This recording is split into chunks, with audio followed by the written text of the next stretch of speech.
जब कैप्टन अमरिंदर सिंह उस रैली को एड्रेस कर रहे थे, वो तकरीबन खाली कुर्सियों को ही एड्रेस कर रहे थे।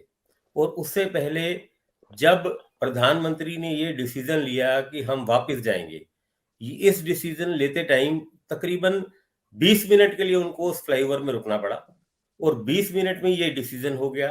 आप सब जानते हैं कि जब वीवीवीआईपी मूवमेंट होती है तो कई अल्टरनेटिव रूट होते हैं और उसका सारा इंचार्ज एसपीजी लेती है। अगर एक रूट पे कोई डिस्टरबेंस है तो दूसरे रूट से वो गाड़ियां चली जाती है, जब खास करके वीवीआईपी मूवमेंट हो। रैली फेल थी, इसमें कोई दो राय नहीं है। और जब हम, क्योंकि हम पंजाब में रहते हैं, तो पंजाब में रहते हुए व्यक्तियों को जब टीवी देख रहे थे और तकरीबन सभी टीवी चैनल्स पे और जितने भी फोटोग्राफर्स वहां पे मौजूद थे वो हमें फीड भेज रहे थे कि रैली में कुछ भी नहीं है और प्रधानमंत्री इसको एड्रेस करने वाले हैं। और अचानक ही ये खबर आती कि प्रधानमंत्री ने वापस जाने जाने का फैसला किया। उस फैसले को लेने के लिए जो मजबूरी थी, तब तक तो हमें समझ आ रही थी। अब जहां तक प्रधानमंत्री का वो बयान कि मुख्यमंत्री को धन्यवाद कह देना कि मैं जिंदा वापस लौट पाया, आप इस बयान का टाइमिंग नोट कीजिए। वो बयान तब आया जब प्रधानमंत्री दिल्ली वापस जा चुके थे। दूसरी बात, जिस सुरक्षा कर्मी को, जिस ऑफिशियल को ये उन्होंने कहा, उसका अभी तक कोई पता नहीं कि किसको कहा। ये बयान हमें प्राप्त हुआ उससे जो एएनआई एजेंसी है, और एएनआई एजेंसी के साथ बीजेपी के क्या संबंध है, ये मुकेश जी आप भी अच्छे तरीके से जानते हैं कि जो प्रोमिनेंस एएनआई को मिलती है। अब ये अगर एएनआई को ये बयान मिला भी, तो क्या उस ऑफिशियल ने एएनआई को दिया या प्रधानमंत्री ने उस एएनआई को दिया? यानी उस बयान को एक प्लांट किया गया। और दूसरी बात, बीजेपी में अगर आप पंजाब में, क्योंकि मैं 20-21 साल से पंजाब में रह रहा हूं, मुझे नहीं लगता कि बीजेपी का कोई आधार पंजाब में अब रह गया।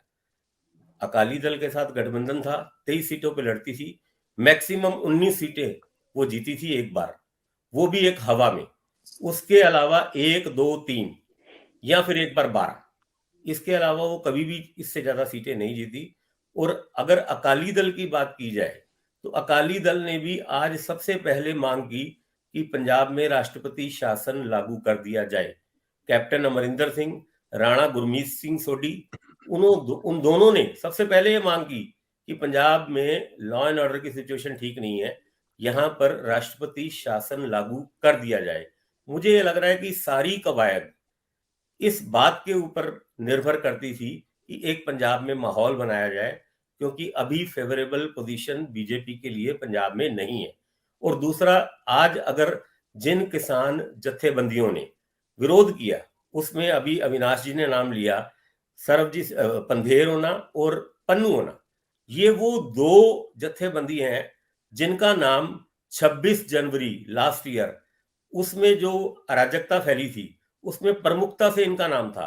और उनके ऊपर आरोप लगे थे कि वो बीजेपी के साथ मिलके उन्होंने 26 जनवरी को ये अराजकता अराजकता फैलाई थी। और उनका ही आज शामिल होना, ये संयुक्त किसान मोर्चा का आज कोई विरोध नहीं था।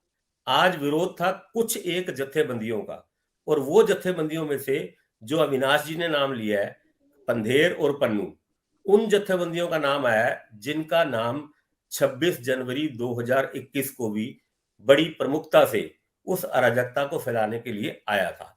यानी अगर आप इसको बड़ी गंभीरता से, बड़ी गहराई से देखेंगे तो कहीं ना कहीं आपका जो ध्यान है उस साजिश की तरफ जा सकता है।